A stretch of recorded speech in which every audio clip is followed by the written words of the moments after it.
네, 오늘 저는 에베소서 1장 5절에 있는 말씀을 가지고 하나님이 기뻐하시는 우리들의 생활이란 제목으로 말씀을 나누겠습니다. 하나님께서는 사람을 하나님의 형상과 모양대로 창조하셨고, 또 그 의미는 바로 사람이 하나님의 아들이 되도록 예정하셨습니다. 오늘 본문 말씀에 기록되어 있죠. 에베소서 1장 5절에 그 기쁘신 뜻대로 우리를 예정하사 예수 그리스도로 말미암아 자기의 아들들이 되게 하셨으니, 이것은 하나님의 아주 기쁘신 뜻이라고 말씀합니다. 하나님은 우리를 하나님의 아들로 세우시길 원하십니다. 그 일은 하나님께 가장 큰 기쁨의 일이다. 그렇다면 우리가 하나님의 아들이 된다는 것은 무슨 뜻을 의미할까? 그것은 다른 뜻으로 말하면 하나님의 사람이 되는 것이고 하나님으로 사는 것을 의미합니다.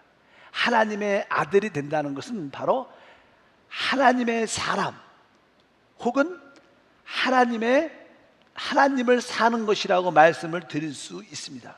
그래서 이 구약에 보면 이제 하나님의 사람이라고 불렸던 사람이 있죠. 그것은 다른 게 아니라 모세였습니다. 구약의 모세는 다른 분들이 그를 향해서 볼 때 하나님의 사람 모세 이렇게 불렀습니다. 우리가 시편 90편 1절에 보니까 하나님의 사람 모세의 기도, 그리고 나서 이제 1절이 시작되죠. 보면 하나님의 사람 모세의 기도. 알다시피 모세는 처음 40살까지는 애굽의 궁 바로의 공주의 아들로서 살았습니다. 거기에서는 하나님의 사람의 요소가 없었습니다. 이제 그는 광야로 쫓겨날 수밖에 없었고, 광야의 40년 역시 하나님의 사람으로 살았다고 말할 수 있지 않죠. 아마 모세는 자기 느낌에 인간의 모든 삶의 인생의 의미가 아주 공허하고 허무하고 신속히 지나간다고 표현을 했었습니다. 시편 90편 10절에 보니까 우리의 연수가 70이요 강건하면 80이라도 그 연수의 자랑은 수고와 슬픔뿐이요 우리가 신속히 날아가나이다, 이렇게 말씀을 했었습니다. 그 나이가 80이 되니까 인간의 나이 80이 지나도 아무것도 아니다. 모든 것이 솔로몬처럼 헛된 것이다, 이러한 고백을 했던 것이죠. 근데 이제 80세 하나님께 부름을 받고 또 40년을 더 하나님을 섬기게 되는데, 아마 모세의 80세부터 120세까지의 이 40년이 바로 하나님의 사람의 생활이었다. 그래서 이 모세를 하나님의 사람이라고 부르죠. 그래서 갈렙이 여호수아에게 말을 할 때 이렇게 고백을 했어요. 여호수아 14장 6절을 읽어보니까 갈렙이 여호수아에게 말하되 야훼께서 가베스 바나에서 나와 당신에게 대하여 하나님의 사람 모세에게 이르신 일을 당신이 아시는 바라. 하나님의 사람 모세에게 이렇게 말하죠. 구약에 보면 바로 모세는 바로 하나님이 뜻하는 하나님의 사람으로서 생활한 것을 우리가 알 수 있습니다. 신명기 33장 1절에도 그런 표현이 있죠. 하나님의 사람 모세가 죽기 전에 이스라엘 자손을 위하여 축복함이 이러하니라, 이렇게 말씀합니다. 하나님의 사람 모세. 구약에는 바로 하나님의 사람, 하나님을 산 사람들이 바로 모세였다. 신약에 보면 신약에도 그런 표현이 있죠. 사도 바울이 자기의 수양 아들 같은 제자였던 이 디모데에게 편지를 보낼 때 하나님의 사람아, 이런 표현을 했었습니다. 그래서 우리 디모데 후서 3장 17절을 보니까 이는 하나님의 사람으로 온전하게 하며, 여기 보면 하나님의 사람으로 온전하게 한다, 이게 17절입니다. 그런데 16절을 읽어보면 그런 말씀이 16절을 읽어보면 이렇게 써 있어요. 모든 성경은 하나님의 감동으로 된 것으로 교훈과 책망과 바르게 함과 의로 교육하기에 유익하다. 여기 보면 모든 성경은 하나님의 감동으로. 감동이란 단어 원어는 하나님의 호흡이란 뜻입니다. 하나님의 말씀이 하나님의 호흡으로 되어 있다는 거예요. 그러면 17절에 하나님의 사람으로서 산다는 것은 어떠한 의미를 갖고 있는가? 하나님의 사람으로 살려면 바로 하나님의 말씀을, 하나님 자신을 어떻게 호흡해야 된다는 거예요. 성경은 하나님의 호흡으로 기록된 겁니다. 하나님의 말씀하시로. 그래서 우리가 하나님을 호흡하면, 하나님을 우리 안에 계속 받아들이면 결국 우리는 하나님의 사람으로 생활할 수 있는 그런 말씀을 이해할 수 있습니다.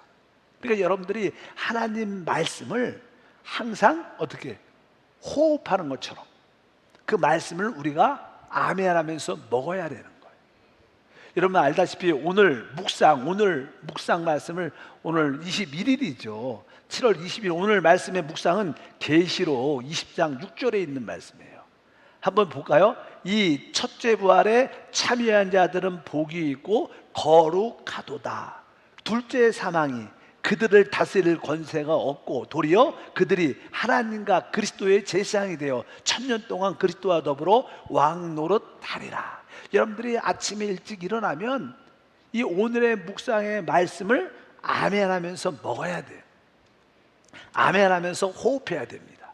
아멘하면서 여러분들이 생수처럼 마셔야 될 줄 믿습니다. 그래서 여러분들이 아침에 일어나자마자 오늘의 묵상의 말씀을 딱 붙잡고 이 첫째 부활에 아멘, 아멘, 아멘. 이 첫째 부활에 아멘. 참여한 자들은 복이 있고 아멘.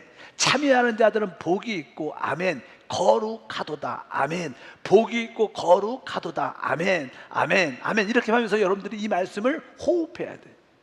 이렇게 말씀을 여러분들이 마셔야 됩니다. 이렇게 여러분들이 먹어야 됩니다.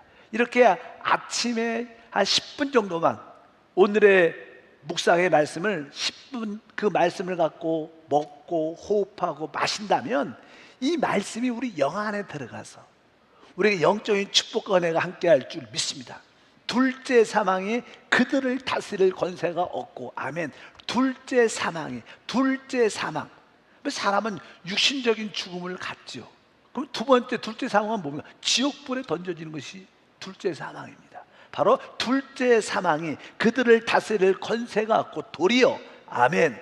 그들이 하나님과 그리스도의 제사장이 되어 하나님과 그리스도의 제사장이 되어 아멘, 아멘. 천년 동안 아멘. 천년 동안 아멘.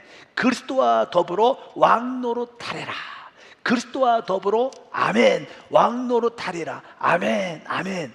모든 성경은 하나님의 감동, 즉 하나님의 호흡으로 됐기 때문에 하나님 말씀을 여러분들이 이렇게 아멘하면서 먹고 이렇게 아멘하면서 마시고 아멘하면서 호흡하면 바로 여러분들의 놀라운 역사, 하나님의 사람으로 사는 생활을 가질 수 있다는 거예요.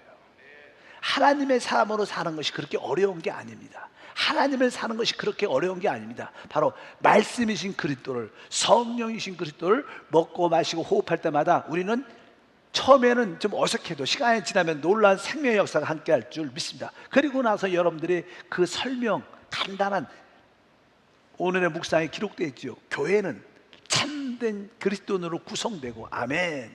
그 안에 승리한 믿는 이들과 패배한 믿는 이들로 포함하고 있다. 그러면서 아멘, 아멘 하면서 여러분들이 이 말씀을 계속 10분 정도 다루어야 돼요. 그리고 나서 거기서 은혜 받은 말씀을 딱 붙잡고 여러분들이 뜨겁게 1, 2분 뜨겁게 기도하면 그 말씀이 영 안에 딱 새겨져서요.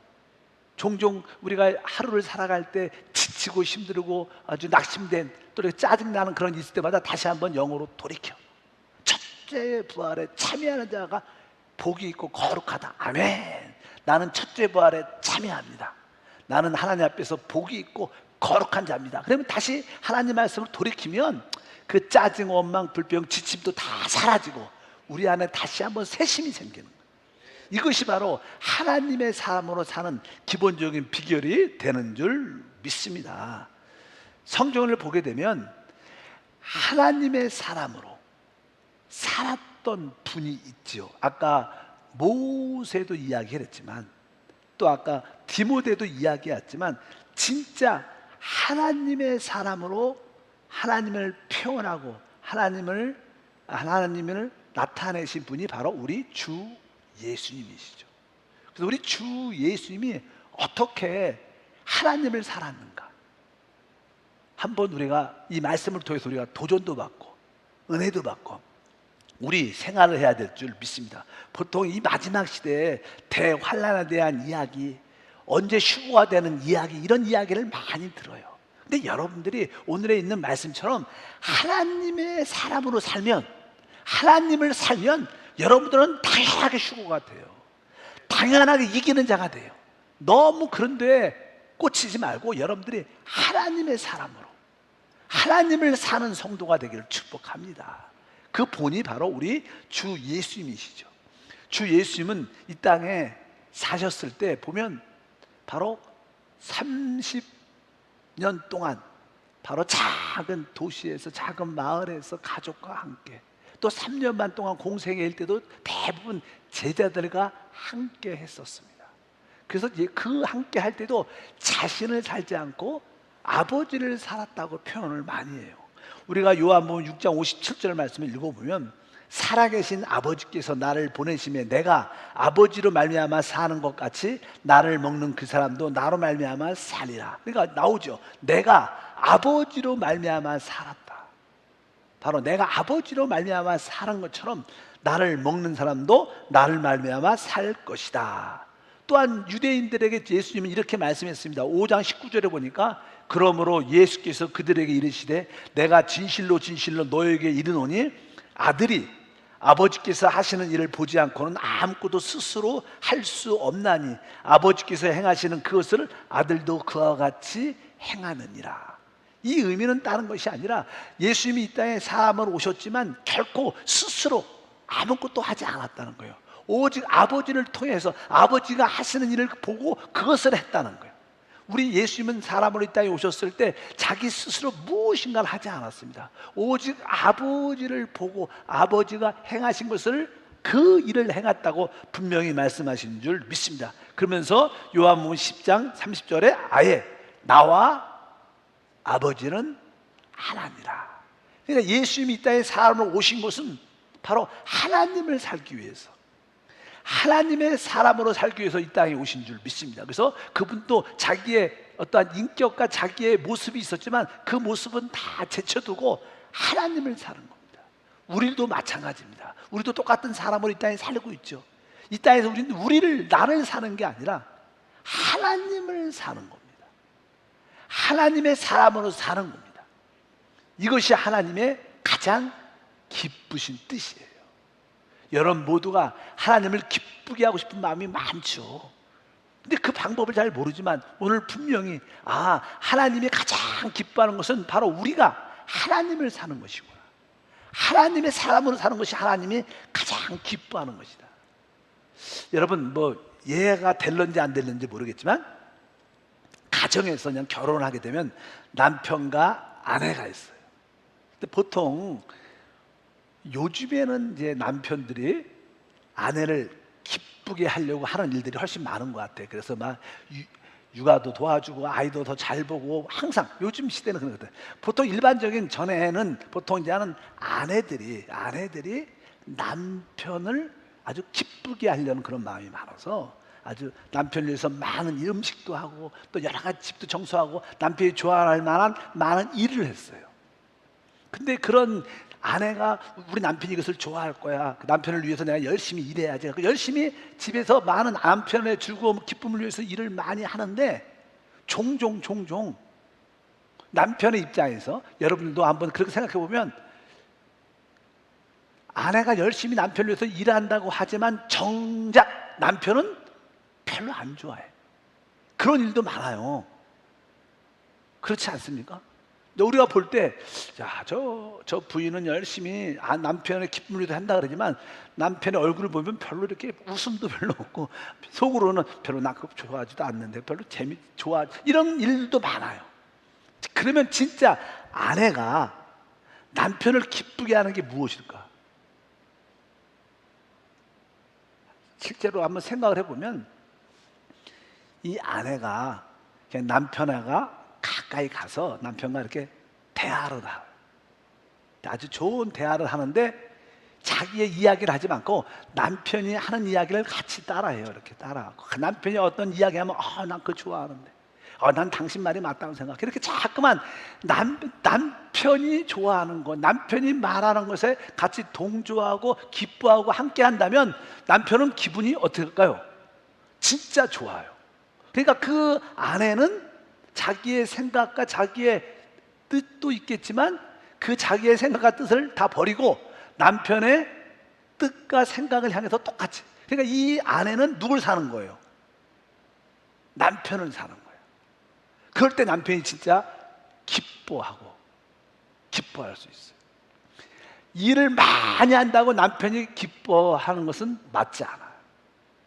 남편이 하는 일을 아내가 같은 말을 하고 같이 믿어주고 같이 동조해주고 같이 할 때 남편은 내가 인정받고 그래 아주 자부심도 생기고 더 만족하고 기뻐할 수 있다는 거예요. 하나님과 관계도 그런 거예요. 많은 사람들은 하나님을 기쁘시게 하려고 열심히 하나님을 위해서 일합니다. 전도도 하고 많은 것을 해요. 그러나 그것이 정작 하나님을 기쁘시게 할까? 이런 생각을 우리가 한 번쯤 가져봐야 돼요. 그러면 하나님이 기쁘시게 하는 건 무엇인가? 그것은 다른 것이 아니라 하나님과 함께 시간을 보내는 거예요. 바로 하나님과 교제하는 거죠. 교제의 가장 중요한 것은 말씀과 기도인데, 말씀을 읽으면서 하나님과 계속 하나님 뜻이 이렇네요. 하나님 말씀을 갖고 하나님과 시간을 보내고 또 기도하면서 하나님과 시간을 많이 보내고 그분을 계속 바라보는 거예요. 주님, 내 주님을 앙망합니다. 주님을 살아 나타내기를 원합니다. 주님이 말씀하신 것을 나도 말하기를 원합니다. 이렇게 주님과 이렇게 교제하고 함께하고 그분만을 바라볼 때 바로 우리 주님이 기뻐하는 거예요. 주님은 여기 있고 나 혼자 하나님을 기쁘게 하려 많은 일을 한다는 것은 하나님을 기쁘게 하는 게 아닐 수 있다는 거예요. 진짜 하나님을 기쁘게 하는 것은 늘 주님을 바라보고 주님과 교제하고 주님과 기도하고 주님이 원하는 것을 기다리고 주님과 늘 이렇게 함께하는 게 그 주님을 기뻐하는 거예요. 많이 행동으로 일하고 이런 것이 기뻐하는 게 아니라 하나님과 함께하는 생활, 이것이 하나님을 기쁘게 하는 것인지 분명히 아시길 바랍니다. 그리고 이제 그럴 때 그분이 행하시는 것을, 그분이 행하시는 일을 할 때 하나님이 기뻐하는 거예요. 그래서 우리 빌립보서 2장 13절에 말하죠. 너희 안에서 행하시는 이는 하나님이시니 자기의 기쁘신 뜻을 위하여 너희에게 손을 두고 행하게 하신다니까, 우리 안에서 하나님이 기쁘신 뜻을 행하기 원한다는 거예요. 하나님이 우리 안에서 기쁘신 뜻을 줄 때 그 일을 행할 때 하나님도 기뻐하는 거예요. 바로 그것이 또 우리에게 기쁨이 되는 줄 믿습니다. 그래서 우리는 우리 안에서 하나님이 일하시도록, 우리 안에서 하나님이 일하시도록 하는 게 진짜 하나님을 기쁘게 하는 거예요. 내가 일방적으로 일하지 말고 내 생각도 일하지 말고 내 안에서 하나님이 행하시도록, 그러니까 우리 안에서 행하시는 일은 하나님, 자기의 기쁘신 뜻을 위하여 행한다. 이러한 어떠한 생각의 전환이 여러분 가운데 필요한 줄 믿습니다. 우리는 우리의 생명이 있어요. 그러나 주 예수를 믿고 영접한 후에 우리는 신성한 생명도 우리는 갖고 있어요. 우리는 두 생명이 있죠. 나의 생명, 육신의 나의 생명이 있고 또 영의 신성한 하나님의 생명이 우리 안에 있습니다. 성경은 거기에 대해서 베드로가 후서 1장 4절에 이렇게 말씀합니다. 이로써 그 보배롭고 지극히 큰 약속을 우리에게 주사 이 약속으로 말미암아 너희가 정욕 때문에 세상에서 썩어질 것을 피하여 신성한 성품에 참여하는 자가 되게 하려 하셨느니라. 이렇게 신성한 성품, 바로 이거 신성한 하나님의 생명을 말하죠. 그러니까 우리 안에는 우리 사람의 생명도 있지만 우리 안에는 신성한 하나님의 생명이 다 있어요. 근데 우리는 우리의 생명을 사는 게 아니라 우리 안에 영접된 신성한 하나님의 생명을 살고 그 생명으로 하나님을 표현하는 줄 믿습니다. 이 땅에서 예수님이 오셨을 때 예수님만이 하나님을 살았고 하나님의 생명을 살았어요.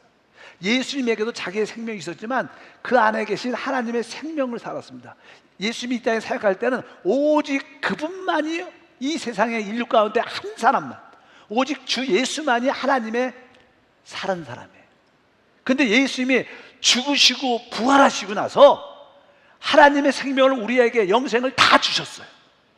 우리 안에도 이제 그 신성한 생명이 있기 때문에 우리도 그런 생명을 살 수 있다는 거예요.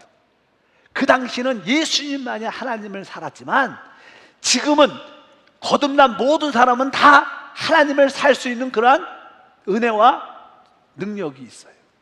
여러분 안에 그러한 생명이 있는 것을 믿습니다. 이제 그러면 우리가 어떻게 하나님을 살을까? 우리가 어떻게 하나님의 사람으로 살을까? 그 길을 우리가 알아야죠. 그것은 다른 것이 아니라 아까 우리의 생명과 신성한 하나님의 생명이 우리 안에 있다고 말씀을 드렸습니다. 그래서 우리는 이제 신앙생활에서 결혼생활도 마찬가지지만 일반적으로 남녀가 만나서 결혼을 하게 될 때 가장 기본적으로 옛날에는 이 신부가 뭘 썼죠? 머리에? 면사포를 썼어요. 이렇게. 왜냐하면 원래냐는 그 위례는 원래 그 원인은 처음에 시작은요, 면사포는 이제는 이렇게 머리를 이렇게 덮죠. 이렇게 이쁘게 하려는 것도 있겠지만 그걸 넘어서 바로 결혼하기 전에는 각자가 머리였는데 이제 결혼할 때 이제 내가 한 가정에서 이제 나의 남편은 신랑이고 나는 이 면사포를 쓰면서 나는 머리를 덮으니까 나는 머리가 아닙니다를 고백하는 게 면사포를 쓰는 주된 이유입니다. 이제 우리나라는 기독교적인 그런 문화가 아니기 때문에 오랫동안 그런 거에 개념이 없었지만 유대나 또 미국이나 그런 참된 신앙인들은 그 면사포에 쓰는 이유를 알아요. 나는 더 이상 이 가정에서 새 가정에서 난 내가 머리가 아님을 고백합니다. 주님과의 우리의 관계도 그런 관계죠. 영적인 결혼의 관계니까 주님이 우리의 머리시지 우리가 결코 머리가 될 수 없다는 기본적인 전제를 우리 모두가 가져야 될 줄 믿습니다. 그러면 내가 머리가 아니라는 것은 무슨 뜻이에요? 이제 내 뜻대로 살지 않고 바로 하나님의 뜻대로 산다는 거예요. 예수님은 이 땅에 오셔서 이렇게 말씀했습니다. 요한복음 6장 38절에 내가 하늘에서 내려온 것은 내 뜻을 행하려 함이 아니요 나를 보내신 이의 뜻을 행하려 합니다. 우리 주님에게도 자기의 뜻이 있죠. 사람을 오셨으니까.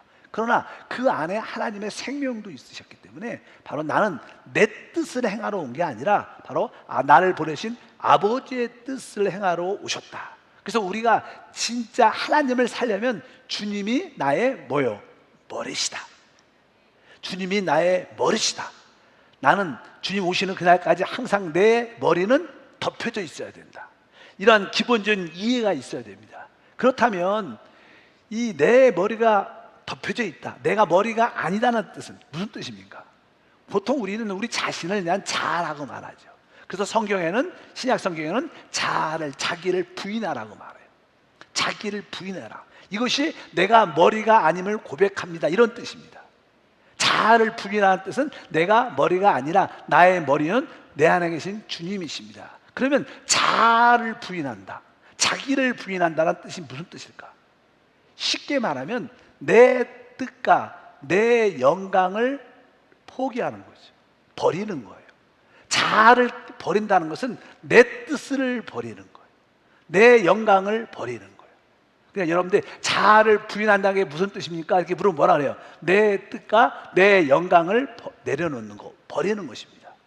이것을 기억하셔야 돼요. 여러분 대답해 보세요. 자아를 부인한다는 뜻이 무슨 뜻입니까? 그러면 내 뜻과 내 영광을 포기하고 버리는 것입니다. 우리가 주님과의 모든 관계에서 내 뜻과 내 영광을 부인하면 우리는 우리 안에 계신 주님을 머리로 살 수 있게 돼요. 내 뜻이 아닌데, 내 영광을 위한 것이 아닌데, 그럼 내가 누굴 바로 그분의 뜻과 그분의 영광을 위해서 살게 되는 줄 믿습니다. 주님은 항상 영광이란 단어를 유대인들에게 몇 번 하셔요. 이렇게 말씀하죠. 요한복음 7장 16절 18절 말씀을 읽어보니까 스스로 말하는 자는 자기 영광만 구하되 보내신 이의 영광을 구하는 자는 참되니 그 속에 불의가 없느니라.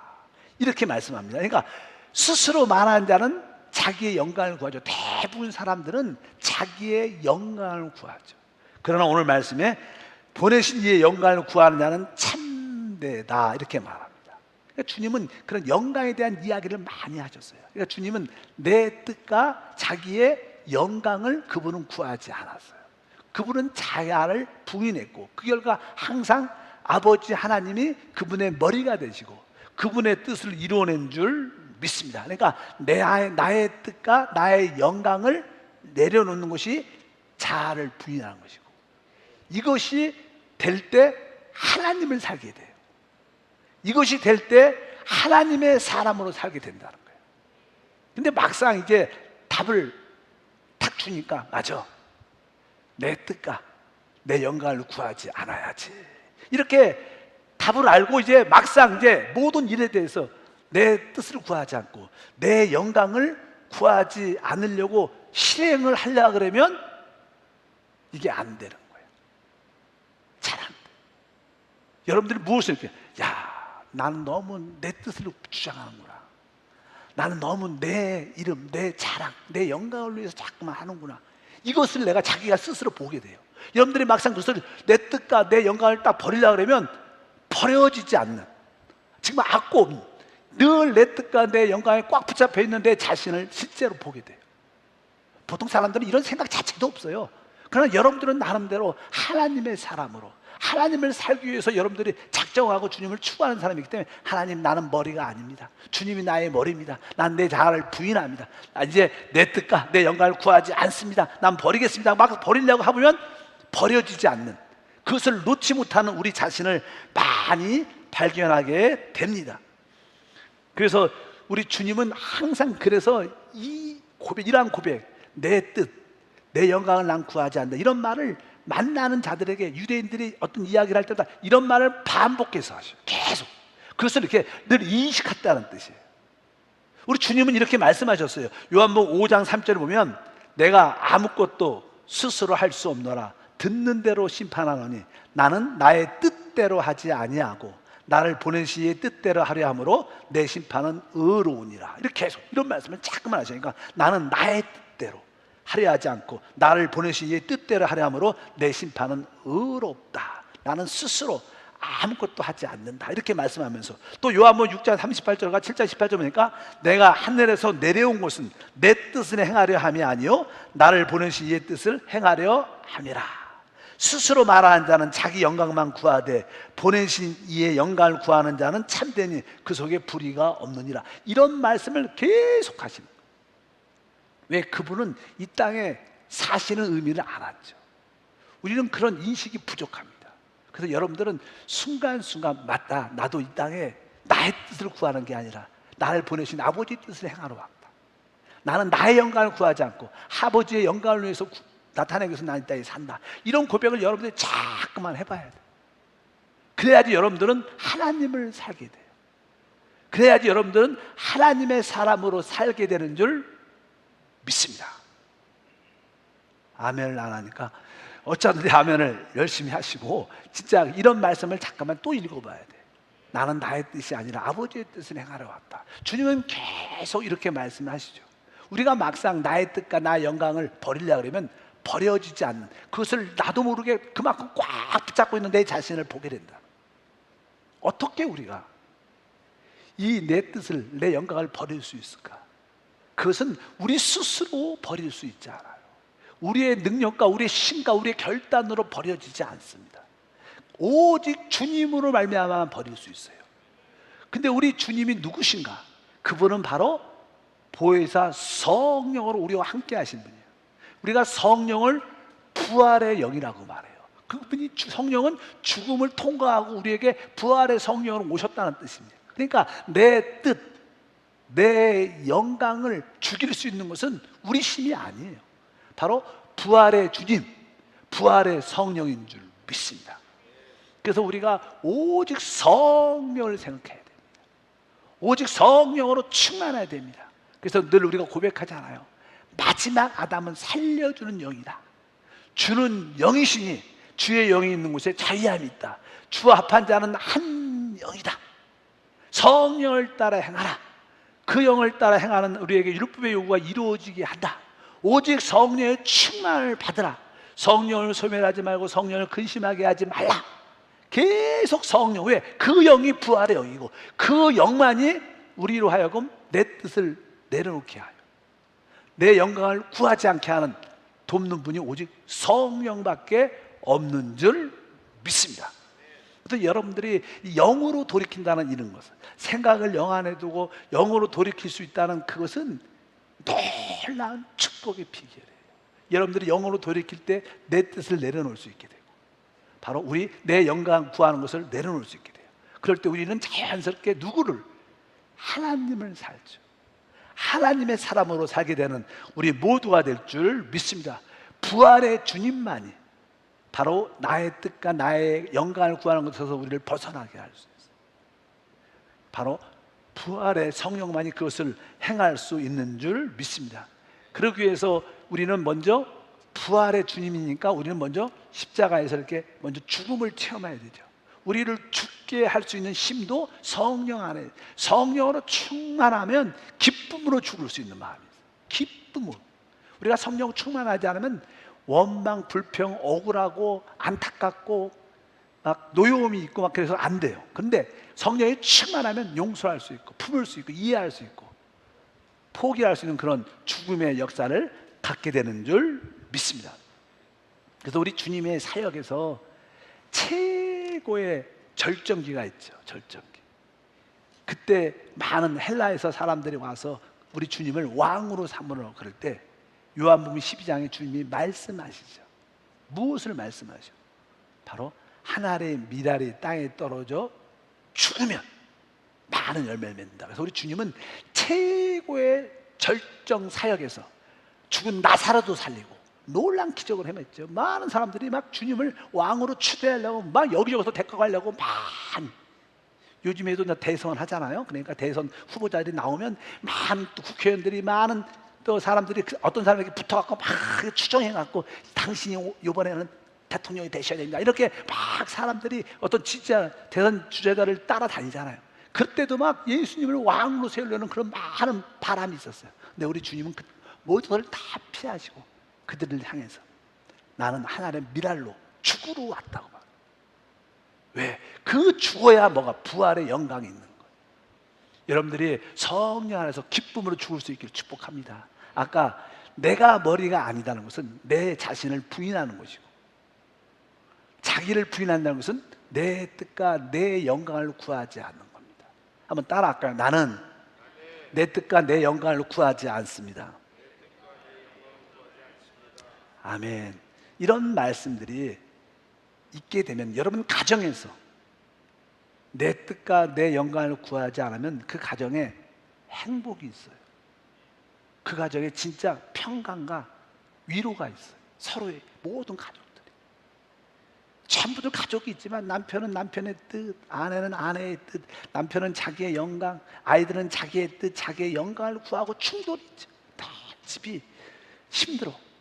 교회도 마찬가지입니다. 교회 안에서도 진짜 내 뜻과 내 영광이 없다면 이 교회는 화목하고 기름 부음이 있고 행복하고 은혜가 있게 돼. 그것이 사실 축복의 비결이죠. 그것이 가정뿐만 아니라 교회뿐만 아니라 하나님 나라의 속성인 줄 믿습니다.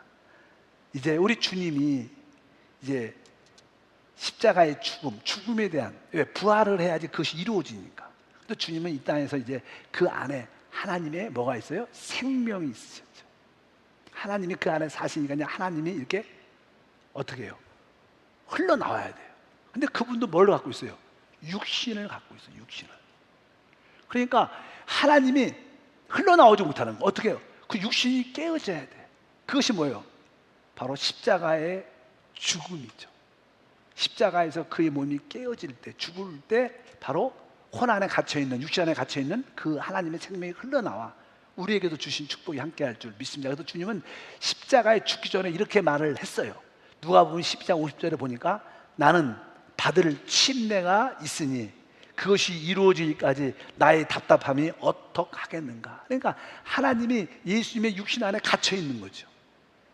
그러니까 내가 받을 침례가 있다. 그것은 십자가의 죽음을 의미하는 거예요. 내가 침례가 원래 죽음을 의미하니까 침례를 또 십자가의 죽음을 통해서 이제 내 안에 갇혀있는 하나님의 생명이 확 흘러나와야 되는데 그게 안 되니까 지금 답답한 거예요. 근데 우리 주님은 이런 일이 또 한 번 있으신 거예요. 이렇게 말씀하시면 예수님이 실제 죽으셔갖고 하나님의 생명이 흘러나와서 누구든지 예수를 믿으면 그 하나님의 생명이 우리 안에 영접되는 거예요. 우리 안에 다 하나님이 영접된 줄 믿습니다. 근데 또 하나의 문제가 있어요. 이제 그 하나님이 우리 육체 안에 갇힌 거예요. 우리 육신 안에 갇혀 있는 거예요. 그분이 나와서 생명수강이 흘러 막 나오고 싶은데 우리 혼 안에 육신 안에 갇혀 있어요. 답답하죠. 그분이 우리 안에서 답답해 하십니다. 똑같은 말을 다시 한번 하시는 거예요. 왜? 우리 육신 안에, 우리 혼 안에 주님이 갇혀 있는 거예요. 그래서 계속 우리가 깨져야 되는 거예요. 우리가 우리 육신의 죽음. 그래서 성경은 계속 우리가 십자가에 못 박혀 죽었다는 것은 알아야 된다는 거예요. 그래서 주님은 우리를 어떻게 해요? 깨뜨리시는 거예요. 왜? 그래야지 그분이 또 마음껏 역사할 수 있으니까. 그분은 또 한 번 침례를 받으셔야 돼요. 그 의미는 다른 것이 우리의 육신이 깨어지는 거예요. 그래서 우리가 신앙을 참으로 믿다 보면요, 영적으로는 충만해도 우리는 육신의 어려움을 많이 겪게 돼요. 환경적인 어려움, 사람과의 관계에서 질병으로 어려움을 많이 겪게 되면서 우리 육체가 깨어지고 부서지는 것을 체험할 때, 그럴 때 하나님이 역사하죠. 그럴 때 부활의 역사가 함께할 줄 믿습니다. 그래서 성경에서 말씀하죠. 고린도 후서죠. 마지막으로 4장 11절과 12절 말씀을 읽어보면 우리 살아있는 자가 항상 예수를 위하여 죽음에 넘겨짐은 예수의 생명이 또한 우리 죽을 육체에 나타나게 하려 함이라. 그런즉 사망은 우리 안에서 역사하고 생명은 너희 안에서 역사하느니라. 바로 우리 살아있는 자들가 항상 예수를 위하여 죽음에 넘겨진다고 말씀합니다. 우리가 환경을 통해서나 사람과의 관계에서나 여러 가지 연약함의 문제를 인해서 우리 육신이 어려워질 때, 사실 우리 옛사람이 깨어질 때 바로 우리 안에 예수의 생명이 흘러나오고, 그럴 때 모든 것이 살아나고 바로 하나님을 다른 사람들은 보게 되고 살아나는 것을 보게 되는 거예요. 그럴 때 우리는 뭐예요? 누굴 사는 거예요? 하나님을 사는 거죠. 하나님의 사람으로 살게 되는 겁니다.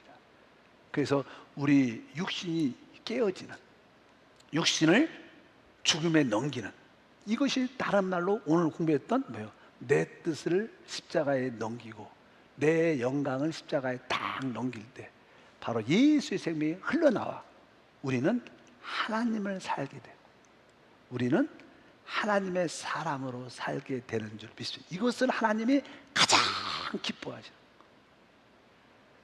하나님은 여러분과 제가 하나님을 살기를 원하죠. 그러려면 우리 육신이 어떻게 십자가에 넘겨져야 돼요. 그래서 옛날 우리는 근본 기독교 진리는 항상 십자가 이야기를 많이 했죠. 십자가를 져라, 십자가를 져라. 그래서 항상 교회 오면 십자가 얘기를 어릴 때부터 많이 듣고, 그래서 사람들이 십자가 하면 너무 들으니까 그냥 질렸어. 또 사실 십자가가 잘 지어지지도 않아. 그럼 답은 들었는데 답을 행할 수 있는 능력도 없죠. 구약의 율법처럼 드러나게는 해도 능력이 없는 거예요. 율법은 우리에게 능력을 주지 못합니다. 그런데 그 나를 십자가를 죽이게 하고 살리게 하는 것은 뭐예요? 성령 안에 답이 있는 거죠. 성령 안에 있을 때 기쁨으로 내가 십자가에 못 박힐 수 있고, 내가 성령 안에 있을 때 부활의 능력도 나타날 줄 믿습니다. 우리는 내가 죽어야지가 아니라 성령으로 충만해야 내 뜻이 아니라 내 영광이 아니라 하나님의 뜻과 하나님의 영광이 나타납니다. 이것이 바로 하나님을 사는 겁니다. 여러분 모두가 여러분 자신인 내 뜻과 내 영광을 확실하게 성령을 통해서 처리하셔서 승리의 삶을 살기를 바랍니다. 하나님은 이러한 생활을 진짜 기뻐하십니다. 우리가 이러한 생활을 이 땅에서 하기를 원하십니다. 예수님이 땅에 오셨을 때 오직 그분만이 그런 삶을 사셨어요. 그러나 그분이 죽으시고 부활하시고 이제 성령으로 생명을 우리 안에 주셨기 때문에 우리도 그러한 삶을 살 수 있어요. 여러분 모두가 그런 삶을 살 때 우리 주님은 가장 그것을 기뻐하고 행복하시는 줄 믿습니다. 기도합니다. 하나님 감사합니다. 하나님이 기뻐하시는 것은 바로 우리가 하나님 아들로 사는 것인데, 하나님의 아들로 산다는 것은 하나님을 사는 것이고 하나님의 사람으로 사는 것인 줄 믿습니다. 이를 위하여 우리 자신을 부인하는 생활이 돼야 될 텐데, 우리 자신을 부인한다는 뜻은 또한 내 뜻을 버리고 내 영광을 구하지 않는 것입니다. 우리의 삶 가운데, 교회 생활 가운데 내 뜻과 내 영광을 확실하게 내려놓고 하나님을 사는 성도가 되게 하옵소서. 주 예수 이름으로 기도합니다. 아멘.